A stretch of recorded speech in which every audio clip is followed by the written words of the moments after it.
Hi, this is Cheryl Gallant, your Conservative Member of Parliament for the Life Appreciating riding of Renfrew-Nipissing-Pembroke. On this day, 20 years ago, in 2003, the lights went out all along the eastern seaboard.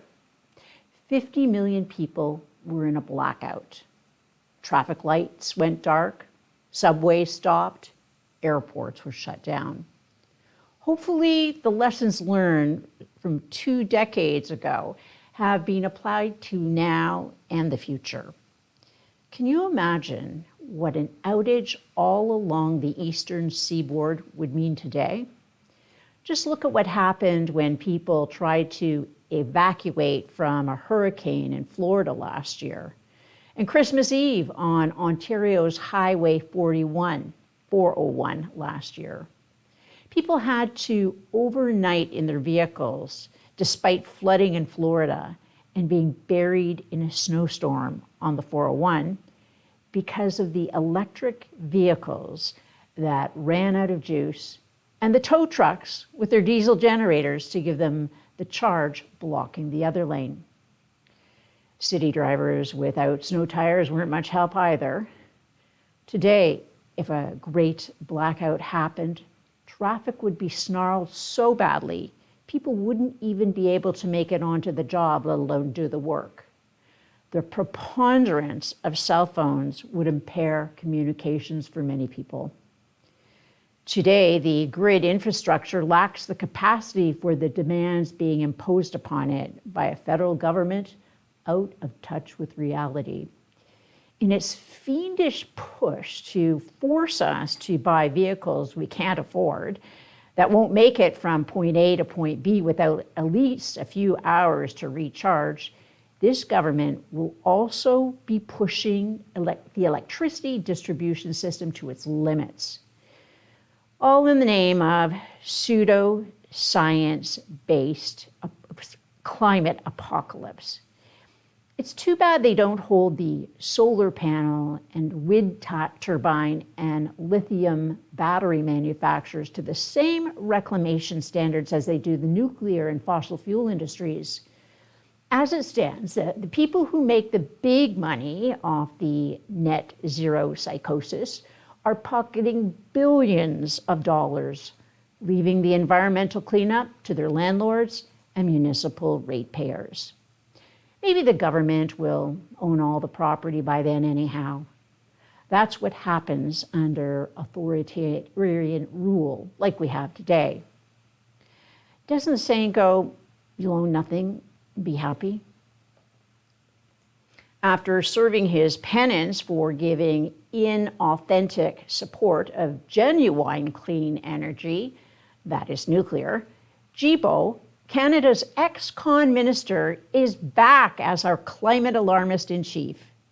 His job is to keep the public in a constant state of fear over the weather, so they'll happily fork over even more household income in ever-rising carbon taxes. They've even got the state broadcaster in on the act with having its COVID dashboard morphed into one for climate disasters. Statistics were exaggerated on that dashboard by including people who died with COVID as opposed to from COVID. By keeping the fear alive, our authoritarian government was able to seize tighter control. It controlled our movements, who we could spend Christmas with, what we could buy in stores. The Prime Minister has continued with his crackdown by restricting what we can see and listen to on the internet. He's even managed to get the news off some social media platforms. Now it'll be tougher to have revelations like his blackface antics become known to everyone. It wasn't enough to keep damage in his own lane of federal jurisdiction either. He's concentrating provincial powers into his powerhouse and fouling them up irreversibly. Daycare, pharmacare, housing. As if we haven't seen enough dramatic failures, he's now after our electricity bills. We already pay a carbon tax on electricity, but like carbon tax 2, the new fuel regulations, he's altering the way electricity is priced. It's not based on cost effectiveness for the consumer. Trudeau is oblivious to Canadians facing a cost of living crisis. His radical advisors, refugees tossed out of the provincial government for jacking up the hydro rates, are at the federal level doing the same thing. They've imposed the clean electricity regulations as part of their suicidal net zero agenda. Their plan will significantly increase the cost of your electricity bills the way they did in Ontario. Estimates put the cost of this Liberal plan as high as $1.7 trillion. That's greater than all the national debt piled up since his father put this country into the hole. They've already hiked the carbon tax 4 times. They're using carbon taxes like gasoline on the inflation fire.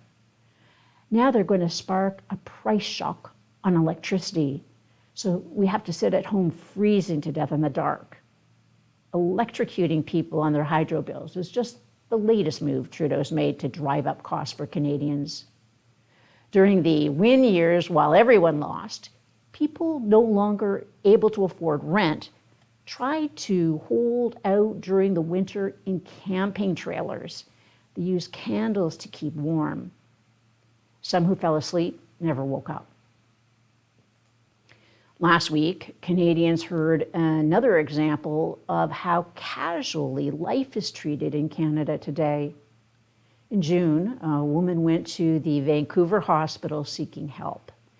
She was experiencing a mental health crisis and felt suicidal. Instead of getting her help, the help she needed, an employee of the hospital asked if she had ever considered medical assistance in killing herself. The woman wasn't dying. She was seeking help to stay alive. This hospital employee should have been investigated for counseling suicide. Initially, the hospital claimed that asking a person at risk of suicide if they had considered medical assistance in killing themselves was just a part of the screening process. The problem is that every single expert consulted agreed that it is not appropriate to be asking a question about medical assisted death. Except according to the woman, this was not just a question on a form. The hospital employee not only asked if she had considered state-sponsored suicide, but the employee also explained how the lethal injection worked and what drugs were involved. The employee even recounted a story of another person struggling with mental health issues and who had drowned in a river. The employee said she felt relief knowing this person's suffering was over.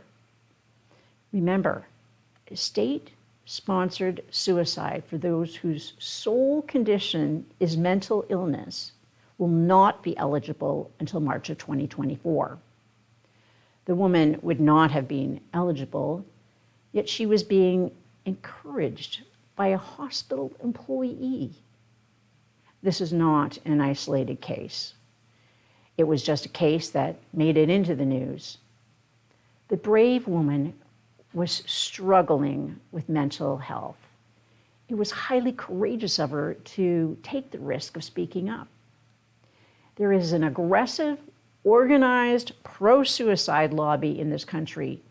People who speak out against the culture of death put themselves at risk of bullying and harassment. Recall how when we first learned about one veteran who was encouraged to seek medical assistance with suicide, the Liberals and the pro-death lobby denied it happened. They said if it did happen, it was just an isolated incident. Later we learned that at least 5 veterans had been encouraged to seek a medically assisted suicide. We can't know for certain what the hospital employee or the Veterans Affairs employee's intentions were. Maybe it was misguided compassion. Maybe it was malice. It's impossible to tell the difference. And that's what makes this so dangerous. If you cannot distinguish the intention of an action between good and evil, evil's given a free hand. When Justin Trudeau decided to change medical assistance in dying to medical assistance with suicide, Conservatives warned Canadians the incompetent Liberal government could not be trusted to prevent abuse in the system. Yet despite all the evidence that expanding access to medically assisted suicide places vulnerable people at risk, the Liberals are moving full steam ahead. If you or someone you know is experiencing thoughts of suicide, there is help available. Most doctors and nurses want to save your life. We've posted the number for the suicide hotline below. And thanks to the tireless work of my Conservative colleague, Todd Doherty, beginning in November, Canadians can just dial 988 to be directly connected with counseling. Live from Ottawa, this is Cheryl Gallant.